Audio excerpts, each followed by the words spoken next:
Bismillahirrahmanirrahim. Assalamualaikum warahmatullahi wabarakatuh.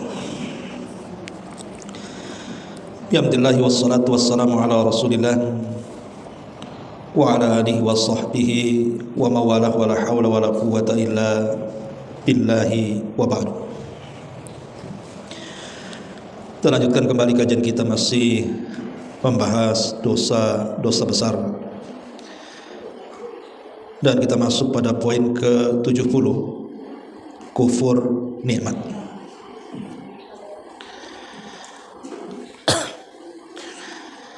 Ma'asyiral muslimat yang dimuliakan Allah Subhanahu wa taala. Tentu yang dimaksud bab yang kita akan kaji di sini adalah orang yang tidak menghargai jasa manusia kepada kita, sehingga terjatuh kepada kufur nikmat. Baik, kita baca dulu baru kita jabarkan sedikit. Al-Imam Adz-Dzahabi rahimahullahu ta'ala dalam bab ini membawakan beberapa dalil. Pertama, firman Allah Subhanahu wa ta'ala. Allah Subhanahu wa ta'ala berfirman, anishkurli wa liwalidayka, bersyukurlah kepadaku dan bersyukurlah kepada kedua orang tua. Kemudian Nabi SAW bersabda, la yashkurullaha man la yashkurun nasa, tidak akan bersyukur kepada Allah orang yang tidak bersyukur kepada manusia. Kemudian beliau katakan, sebagian ulama salaf mengatakan kufur nikmat termasuk di antara dosa-dosa besar, dan sebagai bentuk mensyukuri nikmatnya dapat dilakukan dengan balasan atau dengan memanjatkan doa kepada orang yang telah berjasa kepada kita.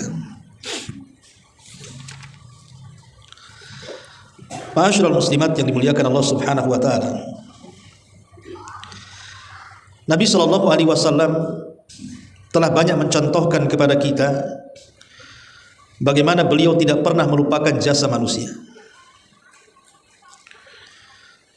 Satu hari Nabi SAW pulang dari peperangan, kemudian kehabisan bekal bersama beberapa para sahabatnya. Akhirnya kemudian Nabi SAW pun singgah di seorang nenek dari nenek-nenek Yahudi yang tinggal di perbatasan Madinah. Kemudian Nabi SAW minta dijamu, dan nenek itu pun menjamu Nabi SAW. Tentu sebagai balas budi Nabi, sebagaimana sabdanya di sini, man la yashkurun nas lam yashkurillah. Orang yang tidak bersyukur kepada manusia tentu tidak dikatakan bersyukur kepada Allah. Jadi Nabi bicaralah dengan nenek ini dan mengatakan, "Nek, engkau sudah berbuat baik kepada kami, memberi tempat singgah dan makanan untuk kami. Kira-kira kalau seandainya engkau meminta sesuatu, sebutkan permintaan, nanti aku kirim setelah aku sampai di kota Madinah." Tiba-tiba nenek ini mengatakan, "Aku menghendaki seorang budak yang bisa membantu kehidupanku." Kata Nabi SAW, ada lagi. Dia mengatakan, "Aku ingin kendaraan semacam unta agar aku tidak berjalan kaki." Kemudian kata Rasul, ada lagi, Nek. Kata nenek ini, "Aku ingin seekor serigala supaya bisa menjaga kambing-kambingku." Kemudian Rasul mengatakan, ada lagi, Nek. Kemudian nenek ini menyebutkan ingin ini, ingin itu, macam-macam. Nabi heran, kenapa kemudian nenek ini meminta banyak sesuatu kepada Nabi SAW. Maka Rasul mengatakan, "Nek, lemahkah engkau untuk menjadi seorang nenek-nenek yang pernah ada di zaman Bani Israel?" Karena nenek ini kan Yahudi, jadi diingatkan tentang seorang nenek di zaman Bani Israel. Sahabat yang melihat dan mendengar itu bertanya kepada Rasul, "Maksud anda wahai Rasul menyebutkan nenek Bani Israel itu maksudnya apa?" Maka Nabi SAW mengatakan, dulu di zaman Nabi Musa, ketika Nabi Musa itu membawa Bani Israel dari Mesir ke Palestina, tersesat jalan. Kemudian orang-orang yang berakal dari murid-murid pilihan Musa mengingatkan bahwa kenapa kita sampai tersesat jalan? Karena kita lupa membawa jasad Nabi Yusuf. Karena Nabi Yusuf pernah berwasiat agar jasadnya dikubur di Palestina. Akhirnya kemudian Nabi Musa mengatakan, di mana kuburannya? Maka dikatakan tidak ada yang tahu kuburannya kecuali seorang nenek dari nenek-nenek Bani Israel. Akhirnya kemudian didatangilah nenek tersebut. Kemudian Nabi Musa meminta ditunjukkan di mana kuburannya. Tapi nenek ini mengatakan, oh tidak bisa. Ada ongkos untuk aku tunjukkan di mana kuburnya. Kata Nabi Musa, apa ongkosnya? Maka nenek ini mengatakan, jadikan aku temanmu di sorga. Jadikan aku temanmu di sorga. Langsung terdiam Nabi Musa. Hanya menunjukkan di mana kuburan Nabi Yusuf.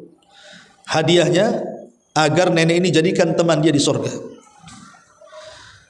Akhirnya Nabi Musa terdiam sampai turun Jibril dan memberitahu bahwa Allah Subhanahu wa taala sudah mengijabah permintaan nenek itu. Maka Musa pun mengatakan, baik, Allah sudah menghendaki itu dan engkau akan menjadi temanku di sorga. Sekarang tunjukkan di mana kuburannya. Akhirnya kemudian ditunjukkan kuburannya, kemudian digali dan jasadnya Nabi Yusuf pun dibawa ke Palestina dan dikubur di sana. Jadi Nabi SAW mengingatkan kepada nenek itu, nek, kalau sudah nenek-nenek itu jangan banyak permintaan, minta surga gitu maksudnya. Kok mintanya aneh-aneh kan itu ya. Tapi syahidnya di sini adalah Nabi tidak pernah melupakan kebaikan orang.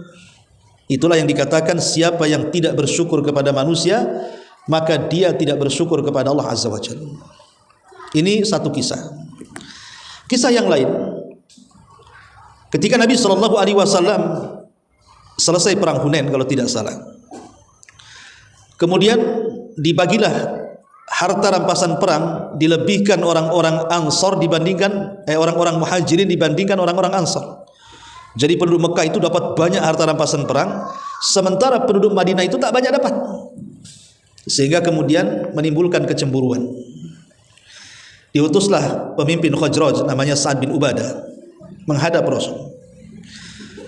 Dan Rasul tahu, langsung mengatakan setelah ada laporan dari Sa'ad bin Ubadah bahwa ada kekecewaan di raut muka orang-orang Ansor karena pembagian harta rampasan perang. Kenapa orang-orang Muhajirin, terutama yang baru-baru masuk Islam itu diberikan bagian banyak, sementara orang-orang Ansor yang sudah lama ikut Rasul dan berperang tidak dapat kecuali sedikit.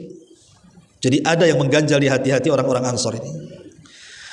Maka Nabi SAW mengatakan kepada Sa'ad bin Ubadah, kalau begitu kumpulkan orang-orang Ansor, saya ingin berbicara dengan mereka.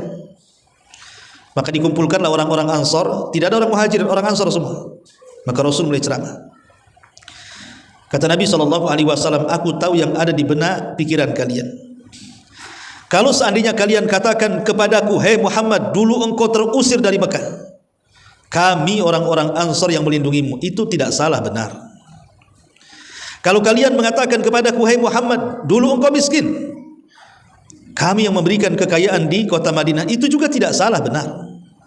Dulu engkau terusir, kami yang menampung engkau, ucapan itu juga tidak salah, benar.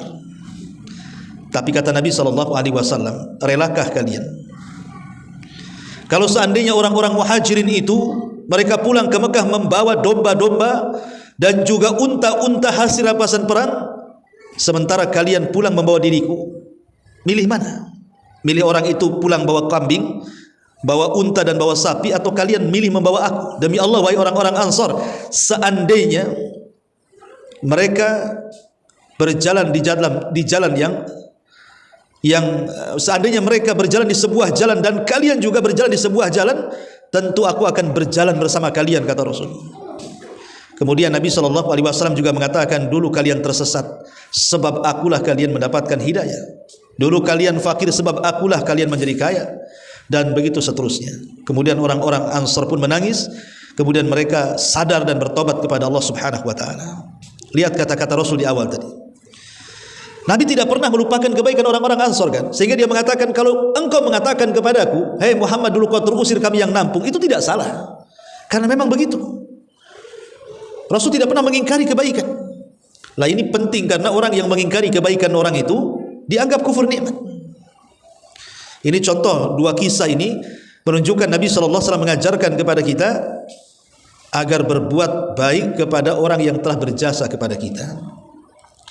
Berkaitan dengan bab ini, ma'asyiral muslimat yang dimuliakan Allah Subhanahu wa taala, kita tahu bahwa syukur nikmat itu terutama kepada manusia itu terbagi menjadi 3. Pertama, syukur kepada kedua orang tua. Dan ini yang paling tinggi setelah bersyukur kepada Allah. Hendaklah bersyukur kepada kedua orang tua kita. Karena kalau bukan karena Allah kemudian mereka orang tua kita, kita tidak akan ada di sini. Tidak akan terlahir pun kita di dunia ini. Artinya bahwa dengan keberadaan mereka, bersyukur kepada Allah Subhanahu wa taala dengan berbuat baik kepada kedua orang tua kita. Cukuplah hentakan nafas ketika melahirkan kita, itu kebaikan yang tidak bisa kita balas.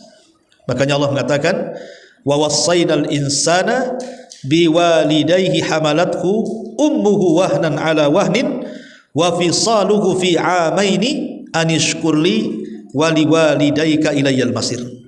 Dan kami wasiatkan kepada manusia agar berbuat baik kepada kedua orang tuanya yang telah mengandungnya, kelemahan di atas kelemahan, kemudian menyapihnya selama 2 tahun. Hendaklah bersyukur akan nikmatku, kata Allah, dan bersyukurlah akan nikmat kedua orang tua kalian. Ini yang pertama. Yang kedua, syukrun nas, bersyukur secara umum kepada manusia.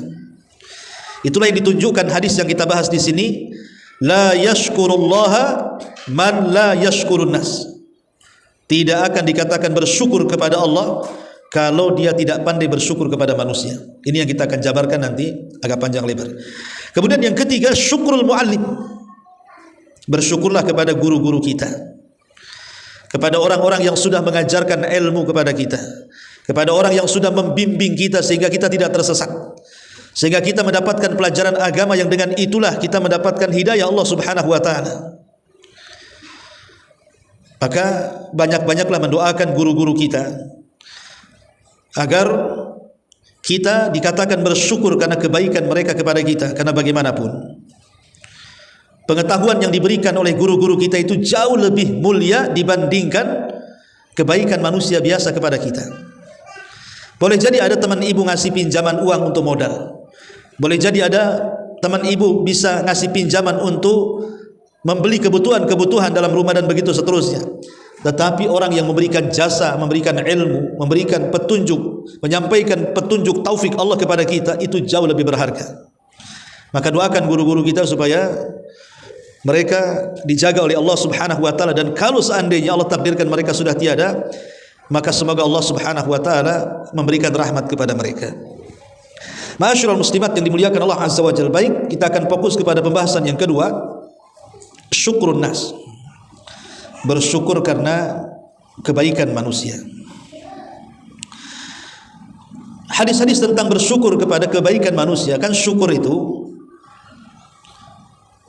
terbagi menjadi 2 ya, syukur kepada Allah dan syukur kepada manusia. Adapun syukur kepada manusia terbagi 3, tadi saya sudah katakan. Lah, nikmat yang Allah Subhanahu wa taala anugerahkan kepada kita itu ada 2 jenis. Nikmat yang Allah anugerahkan kepada kita itu ada 2 jenis. Jenis yang pertama tidak ada kaitan dengan manusia, sama sekali tidak ada kaitan dengan manusia. Memang itu kebaikan Allah kepada kita. Seperti Allah Subhanahu wa taala menciptakan kita, memberikan kesehatan kepada kita, oksigen yang kita hirup hari-hari ini yang tidak harus bayar gitu ya. Itu kan nikmat. Kita bisa memandang, kita bisa mendengar, kita bisa berpikir, kaki bisa melangkah, tangan bisa bergerak, hati bisa merasa, dan begitu seterusnya. Itu sebuah nikmat, harus disyukuri dan tidak boleh dikufuri. Kemudian yang kedua, ada nikmat itu wasilahnya manusia. Jadi ada nikmat itu wasilahnya tetap dari Allah, cuman Allah menjadikan sebab kita mendapatkan nikmat itu lewat orang lain, lewat manusia. Lah, yang inilah yang kita akan bahas, bahwa kalau ada nikmat Allah yang kemudian sampai kepada kita lewat perantara manusia, maka kita harus bersyukur kepada manusia yang menghantarkan nikmat Allah itu kepada kita. Sebab kalau tidak, kita dianggap kufur nikmat, tidak menghargai jasa manusia. Ma'asyiral muslimat yang dimuliakan Allah Subhanahu wa taala, disebutkan oleh Imam Al-Khattabi dalam syarahnya ketika memberikan catatan kepada la yashkurullaha man la yashkurun nas, tidak akan dikatakan bersyukur kepada Allah kalau belum bisa bersyukur kepada manusia. Apa maknanya? Kata beliau, qala Al-Khattabi, berkata Imam Al-Khattabi rahimahullahu ta'ala, anna man kana tab'uhu wa adatuhu kufran ni'matan nas wa taraka syukra lima'rufihim kana min adatihi kufran ni'matillahi azza wa jal wa tarki syukri lahu. Kana min adatihi kufranu ni'matillahi wa tarku syukri lahu. Kata beliau, orang yang tabiatnya, orang yang kebiasaannya kufranu ni'matin nas, anna man kana tab'uhu wa adatuhu kufranu ni'matin nas. Jadi barang siapa yang tabiat dan kebiasaannya itu adalah mengkufuri nikmat manusia, wa tarku syukri, dan juga meninggalkan syukur lima'rufihim, karena kebaikan mereka, maka kana min adatihi kufranu ni'matillahi wa tarku syukri lahu, maka kebiasaannya juga pasti dia akan kufur akan nikmat Allah dan tidak akan bersyukur kepada nikmat Allah. Jadi al jaza min jinsil amal, balasan itu sesuai dengan balasannya. Jadi orang yang tidak pernah bersyukur, berbuat baik kepada orang yang berbuat baik kepada kita, Bu. Pamannya ibu punya tetangga baik sama ibu, tetangga itu baik, suka nolong ibu, tapi giliran kemudian dia butuh pertolongan, ibu tak menolong. Maka biasanya orang yang tidak pernah menghargai jasa orang itu kebanyakan dia pun tidak pernah bersyukur akan nikmat Allah biasanya. Begitu maksudnya. Saya ulangi bahwa kalau seandainya contoh nih, ibu punya suami sudah lelah letih cari pekerjaan, dari pagi sampai sore sampai malam pun cari uang untuk membayar rumah, mungkin cicilan rumah, mungkin cicilan apalah kan semuanya, termasuk makan, minum, sekolah dan anak-anak, dan banyaklah istilahnya kebaikan suami itu kepada ibu. Tapi ibu tidak pernah bersyukur.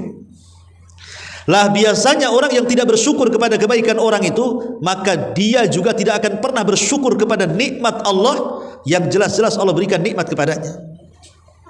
Itulah yang kemudian ditakutkan makna hadis seperti itu. Ya, ma'asyiral muslimat yang dimuliakan Allah Subhanahu wa taala, karena orang yang bersyukur kepada orang yang berbuat baik kepada kita itu bagian daripada akhlak, Bu.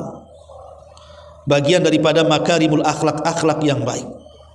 Akhlak yang baik. Makanya sebaik-baik bersyukur kalau ibu mendapatkan kebaikan orang lain, minimalnya Bu, ibu katakan jazakillah khairan. Doakan semoga Allah membalas kebaikan kepadamu.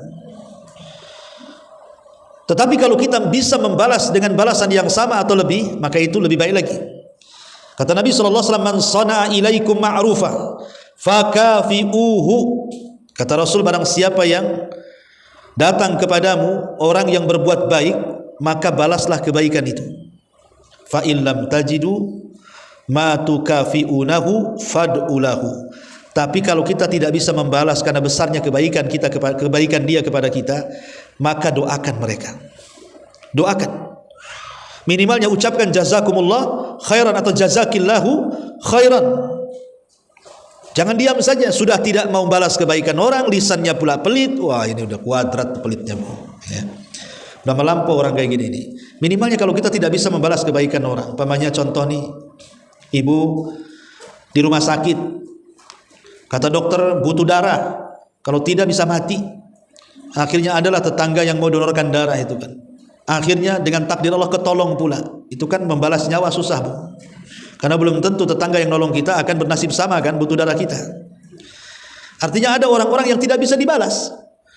Kalau memang tidak bisa dibalas, minimalnya kasih doa. Ya, ucapkan jazakillahu khairan, semoga Allah Subhanahu wa taala membalas jauh dengan apa yang telah kau berikan kepadaku. Terus doakan dia dan doakan terus kebaikan supaya kita mendapatkan hal yang sama, karena doa kebaikan kepada orang itu hakikatnya mendoakan kebaikan kepada diri sendiri. Ma'asyiral muslimat yang dimuliakan Allah Subhanahu wa taala. Kemudian juga yang harus dipahami tentang bersyukur kepada manusia ini, jangan sampai menolak kebaikan dari syukur. Maksudnya begini Bu, ada hadis yang menakutkan khususnya bagi ibu-ibu kan. Hadis ini menakutkan karena berkaitan dengan bab yang kita kaji. Dari Abdullah bin Mas'ud radhiyallahu an, kata Nabi sallallahu alaihi wasallam, "Ya ma'syaran nisa tasaddaqna wa aktsirnal istighfar." Wahai wanita-wanita dimanapun berada, perbanyak sedekah, perbanyak istighfar. Kata Nabi SAW, wahai wanita-wanita, perbanyak sedekah dan istighfar. Kenapa alasannya? Fa inni ra'aitukunna aktsara ahlin nar. Karena aku melihat kebanyakan kalian itu menjadi penduduk neraka. Faqalat imra'atun minhum, berkatalah salah seorang wanita dari mereka, wa ma lana aktsar ahli nar, kenapa kami para wanita wahai Rasul kok banyak di neraka? Ada apa dengan kami para wanita? Kata Nabi sallallahu alaihi wasallam, tuktsirnal la'na wa takfurnal asyira, karena kalian terlampau banyak melaknat dan kufur kepada pasangannya, kufur kepada suaminya. Kemudian ditanyakan lagi, apa bentuk kufur kami kepada suami-suami kami? Maka Nabi SAW, kalau seandainya suamimu melakukan banyak kebaikan, tiba-tiba kemudian dia melakukan hal kesalahan, maka si istri akan mengatakan, engkau tidak pernah berbuat baik sedikit pun kepada aku. Ini kan bahaya, karena ada tabiat-tabiat wanita-wanita, insya Allah mudah-mudahan di sini tidak akan gitu. Umpamanya nih contoh yang mudah saja. Suami ini sudah baik sama ibu, memberikan rumah, makanan, minuman, nafkah lah secara umum. Dia bekerja, lelah, letih, banyak masalah di luar pun ibu tak tahu. Mungkin gara-gara ibu mungkin safar dari mana gitu kan, minta dijemput di bandara. Kemudian pesawat sudah datang tuh, si istri nelpon suaminya, nggak diangkat-angkat. Harusnya dijemput jam 10, datang pula setengah 11, lewatlah setengah jam tuh. Wah, marah-marah ibu. Kok tidak punya perasaan ya, aku di sini lelah, capek, ini itu. Wah, akhirnya pulang tak mau ngomong. Tak mau ngomong sama sekali. Itu, dan mengingkari kebaikan hanya gara-gara kasus seperti itu kan kesalahannya hanya mungkin telat, entah mungkin macet di jalan, nggak tahu kan Bu, ya. Tapi ada kemudian langsung diponis gitu, ini suami nggak tahu diri, aku capek di sini, itu seolah-olah apa? Yang setengah jam itu Bu menghapuskan kebaikan suami yang 10 tahun. Kan ada tuh yang kayak gitu kan itu ya. Ini contoh kecil saja, atau mungkin gara-gara SMS atau gara-gara apa lah kan itu.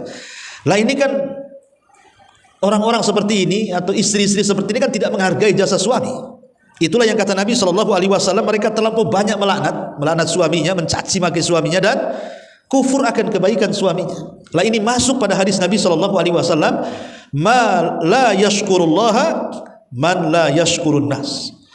Tidak akan bersyukur kepada Allah orang yang tidak bersyukur kepada manusia, apalagi orang terdekat kita, suami, istri, orang tua, dan begitu seterusnya. Maka ini penting karena bagaimanapun ini bagian daripada akhlak yang diajarkan Nabi SAW, dan termasuk dosa besar orang kalau tidak menghargai jasa orang lain. Wallahu alam. Ini secara singkat kajian di pagi hari ini tentang kufur nikmat. Taib, sebelum saya tutup, ya kita buka tanya jawab.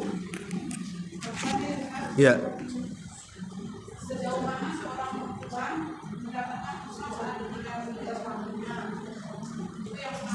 Bentar, meninggalkan suami.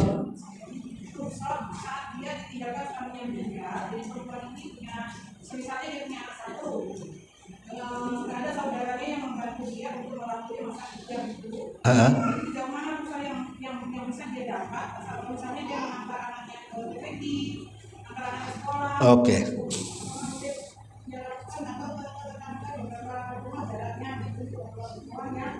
Ditinggal mati suami. Iya. Jawab dulu apa? Saya jawab dulu ya, nanti gampang nanya lagi. Iya. Kewajiban atau mungkin hal-hal yang patut diperhatikan bagi istri-istri yang ditinggal meninggal suaminya. Sebenarnya dia boleh tinggal di rumah suami selama 1 tahun kalau mau, ya. Kalau mau boleh. Tapi kalau tidak mau, dia ingin pulang ke rumahnya, tidak ada masalah. Kemudian kalau seandainya ingin melakukan pepergian selama bukan jarak safar, ya tidak ada masalah keluar dari rumah. Umpamanya ibu ke pasar ngantar anak, atau masih ibu tinggal di Batam, masih wilayah Batam lah, Batu Haji, Bengkong, Batu Besar, itu kan belum wilayah safar, Bu. Maka boleh kita antar-antar, kecuali kalau ibu sudah ke Tanjung Pinang, ya kan? Kalau sudah ke Tanjung Uban, ke Balai Karimun, ke Anambas, ke Natuna, yang jauh-jauh, yang memang sudah jaraknya jarak safar, maka tidak boleh kecuali pakai mahram, ya Bu ya. Jadi ibu masih boleh tinggal di rumah suami, kalau mau ya pulang ke rumah sendiri, ke rumah orang tua. Kemudian lalui masa idahnya, ya. Habis masa idahnya selesai, ya cepat kawin lagi lah, biar aman kemana-mana, ya. Ya. Wallahu a'lam. Ya, yang kedua. Misalnya dia beberapa waktu ini kalau dalam satu sistem dia harus pinang di sana, bisa diwakilkan, dan dia juga tidak punya mahram. Dalam artian mahram yang tanggung, karena adanya dia tanggung. Iya. Ya kalau seandainya ada mahram yang syar'i, maksudnya kan, ya sebaiknya pakai mahram. Tapi dia ada anak laki-laki.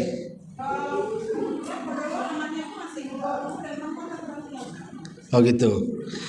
Ya sudah, alhamdulillah, wallahu alam. Kalau memang sama sekali darurat, tidak ada mahram, memang kan kita cerita darurat kan, dan pengen safar, maka masuk pada kaidah fikih ad-daruratu tubihul mahdurat, bahwa sesuatu yang dilarang itu menjadi boleh dalam posisi darurat, kalau memang sama sekali nggak ada mahram, ya. Ya, tapi kalau bisa cari teman yang bisa mengantarkan, dan bisa teman ini memberikan keamanan kepada dia. Jadi jangan safar sendiri. Anggaplah nggak ada mahram gitu. Ya cari teman yang punya mahram, ya kan. Umpamanya ada kawan ibu yang sama-sama ke Pinang, dia sama suaminya, ikutlah. Berarti kan ibu ada keamanan di situ. Itu maksudnya. Kalau memang sama sekali tidak ada mahram kan, sementara ibu harus ke Tanjung Pinang dan mendesak sekali tidak mau tidak kan. Nah itu ya seperti itu caranya. Sama dengan ketika bicara soal haji dan umroh. Itu kan menjadi silang pendapat. Apakah orang haji dan umroh itu boleh tanpa mahram bagi yang pertama, ya, bukan yang kedua atau ketiga, ya. Kalau kedua, ketiga, umrohnya sudah 2 kali, itu ya pakai mahram. Maksudnya yang pertama kali umroh. Itu kan menjadi polemik para ulama, ya kan. Ada yang mengatakan tetap pakai mahram karena itu syarat pergi umroh. Ada yang mengatakan tidak masalah, tidak ada pakai mahram karena kalau tidak ada biaya. Yang jelas ada teman yang bisa mengamankan dia, memberikan keamanan sepanjang jalan dia pergi ke sana untuk umroh, kemudian pulang juga merasa aman dan tidak akan terjadi apa-apa. Itu menjadi polemik para ulama di situ. Wallahu a'lam. Ya.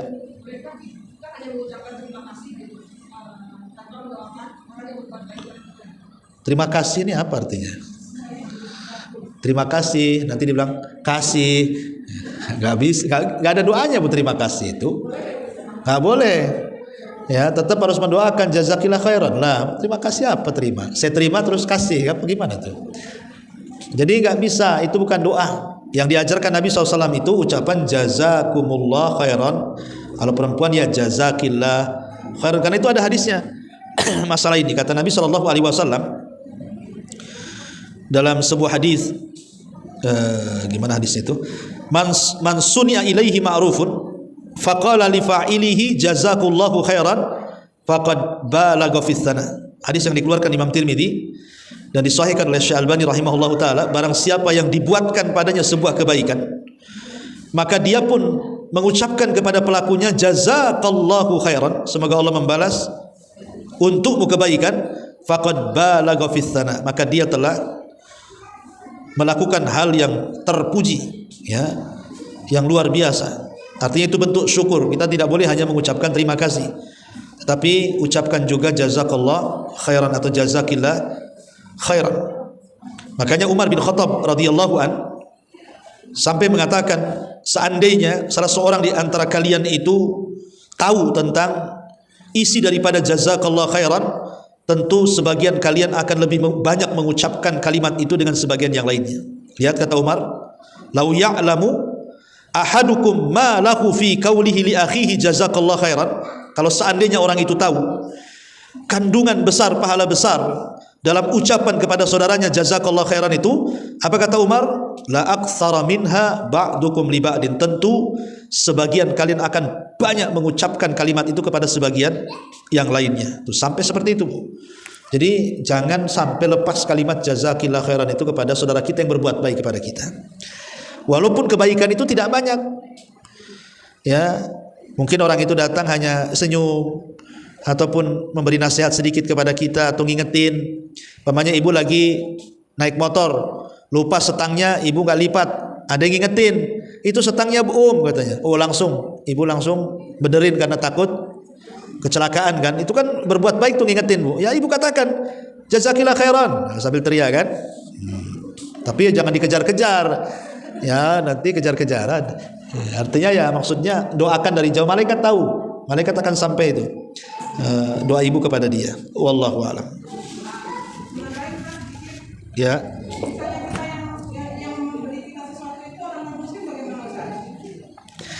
Kalau seandainya memberi kita seorang muslim, tetap kita doakan, tapi kan hanya sebatas di dunia, Ibu. Ya, kita mendoakan mereka sebatas dunia, bukan akhirat. Ingat ya, karena orang kafir pun mereka akan dibalas oleh Allah, tapi balasan mereka cash di dunia. Adapun di akhirat mereka tidak akan dapat. Jadi kalau orang kafir ini sedekah kepada kita, membantu kita, mereka akan dapat balasan dari Allah di dunia. Ya, kita doakan kebaikan, umpamanya dia memberikan sesuatu kepada kita, memberikan modal lah umpamanya kan, sehingga dengan modal yang diberikan orang kafir kepada kita, kita bisa usaha. Ya kita katakan, ya semoga rizkimu lancar, nggak apa-apa kan. Semoga ya kalau ibu berani, semoga kau dapat hidayah, nanti nggak dikasih pinjaman pula. Ya doa-doa umum saja ya, semoga usahamu bagus, mudah-mudahan dimudahkan ya semuanya, dan begitu seterusnya. Pakai bahasa-bahasa yang sifatnya duniawi, karena kalau akhirat kan nggak sampai mereka. Sehebat apapun mereka bersedekah itu nggak sampai surga. Wallahu a'lam.